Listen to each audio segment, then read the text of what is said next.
امیر عظیمت امی عائشہ کے دوپٹے کے لیے، صدیق کی صداقت کے لیے، عمر کی عدالت کے لیے، عثمان کی حیا کے لیے، علی کی شجاعت کے لیے میدان میں آئے، 10,000 لوگوں نے جانیں دے دی۔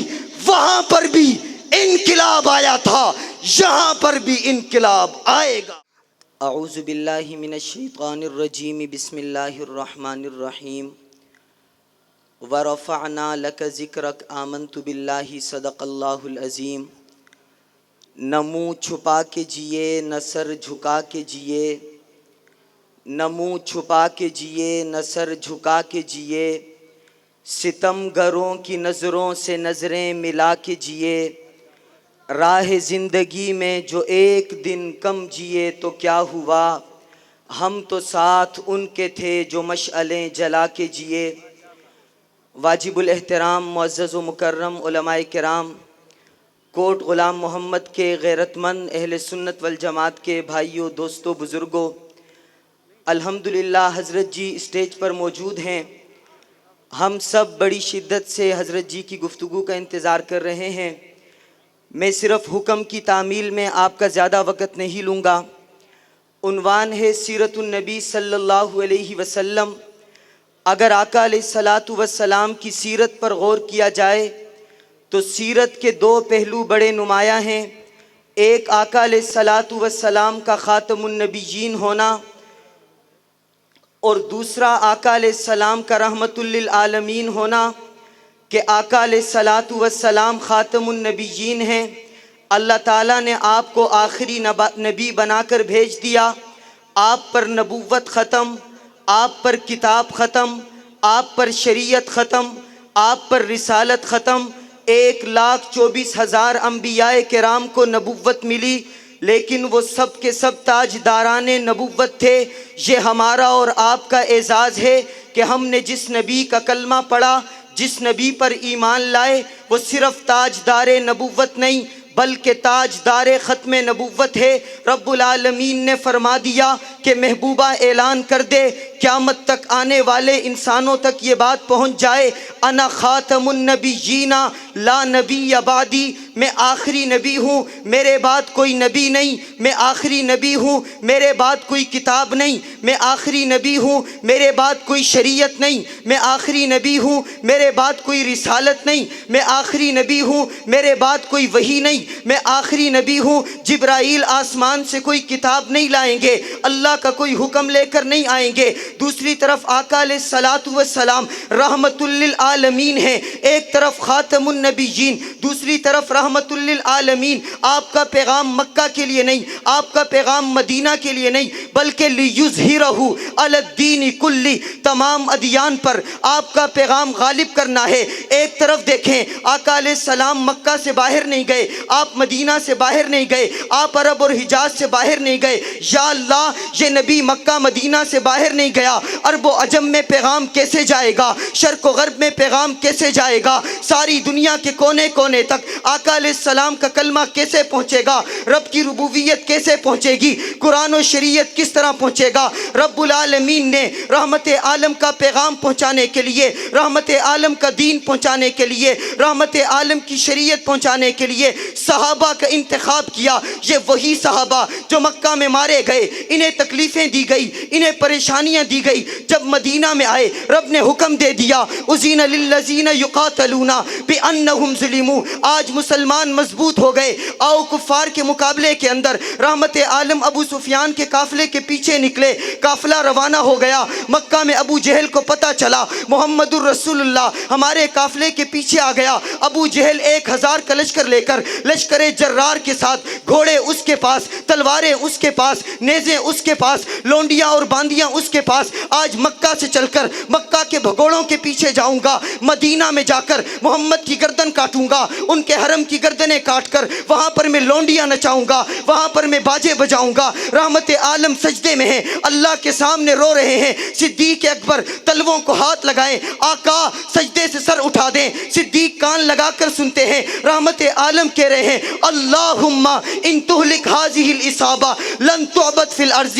یا اللہ یہ میری جمع پونجی ہے, یا اللہ یہ 313 تیرا کلمہ پڑھنے والے ہیں, تیری ربوبیت پر میری نبوت پر ایمان لانے والے ہیں. آج یہ صحابہ بچے دین بچے گا, صحابہ بچے قرآن بچے گا, صحابہ بچے عبادت بچے گی, صحابہ بچے نماز بچے گی. اگر یہ ہلاک ہو گئے تیری عبادت نہیں کی جائے گی. رحمت عالم نے سر اٹھایا, کہا بتاؤ صحابہ کیا ارادہ ہے. حضرت ابو بکر کھڑے ہو گئے, کہا یا رسول اللہ سب کچھ آپ کے قدموں پر قربان. حضرت عمر کھڑے ہو گئے, کہا یا رسول اللہ جان و مال آپ پر قربان. حضرت مقداد کھڑے ہو گئے, تقریر کرنے لگے. صحابہ کہتے ہیں واہ واہ مقداد نے کیا باتیں کی, کاش رحمت عالم کے سامنے میں یہ باتیں کرتا, رحمت عالم خوش ہو جائیں. جنت کی حوریں ناز کرنے لگے. حضرت سعد سمجھ گئے آج رحمت عالم مہاجرین سے نہیں پوچھتے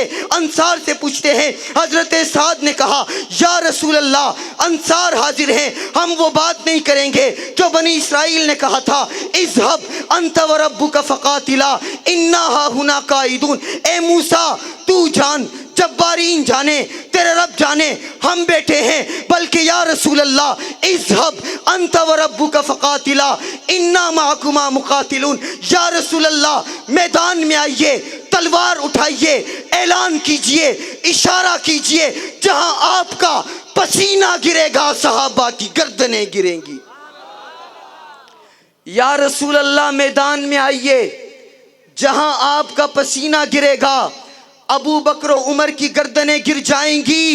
آقا علیہ السلام کی ختم نبوت پر, آقا علیہ السلام کی رحمت للعالمینی کو عام کرنے والے صحابہ کرام کی جماعت پر ہر دور کے اندر تبرہ کیا گیا, الزام کیا گیا, کہیں اسود انسی, کہیں مسیلمہ کذاب. اور اس دور کے اندر مرزا غلام احمد قادیانی نے آقا علیہ السلام کی ختم نبوت پر حملہ کر کے ردائے نبوت کو تار تار کرنا چاہا. آقا علیہ السلام کی نبوت پر, آپ کی ختم نبوت پر حملہ کیا. عطا اللہ شاہ بخاری گرج کر میدان میں آیا, کہنے والوں نے کہا بوڑھا ہے اس کی بات کون سنے گا. عطا اللہ شاہ بخاری کے کہنے پر لاہور کے اندر 10,000 لوگوں نے قربانی دی. کسی نے کہا شاہ جی بڑے لوگ مروا دیے, بڑی قربانیاں دلوا دی. شاہ جی کھڑے ہو گئے, کہہ کر کہنے لگے ہاں میں نے مروایا ہے, میں نے ختم نبوت کا جوش اور جذبہ, ایمانی ولولہ ان کے دلوں میں بٹھایا ہے.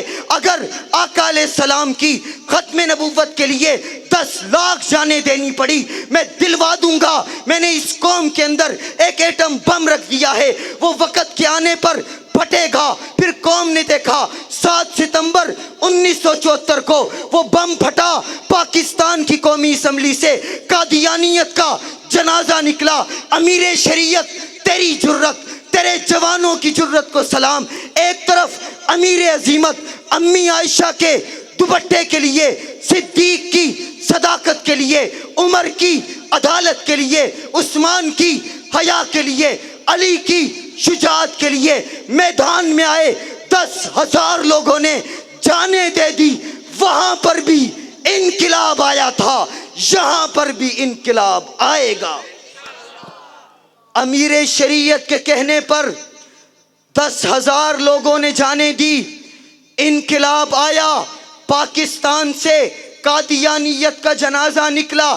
انشاءاللہ وہ دن دور نہیں جب علماء کرام کی محنت سے آج قائد محترم کراچی سے لے کر خیبر تک, تھر کے صحرا سے لے کر کشمیر کے فلک بوس پہاڑوں تک صحابہ صحابہ صحابہ کے نعروں سے رافضیت کے در و دیواروں پر زلزلے برپا کر چکے ہیں.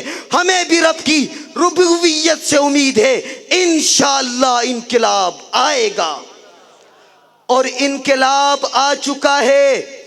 پاکستان کی قومی اسمبلی نے گستاخان اصحاب رسول کے لیے قانون منظور کر لیا ہے.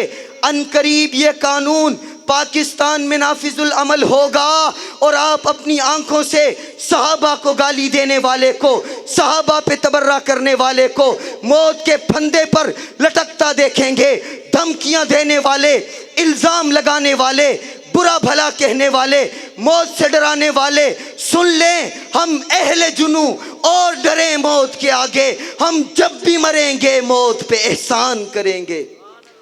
یہ صحابہ کے دیوانے رات کے اس پہر میں کہہ رہے ہیں، صحابہ کے دیوانے پاگل نہیں، صحابہ کے دیوانے مجنون نہیں، صحابہ سے پیار کرتے ہیں، تیرا احسان ہے مولا، ہمارے پاس بخشش کا یہی سامان ہے مولا، وما علینا الا البلاغ۔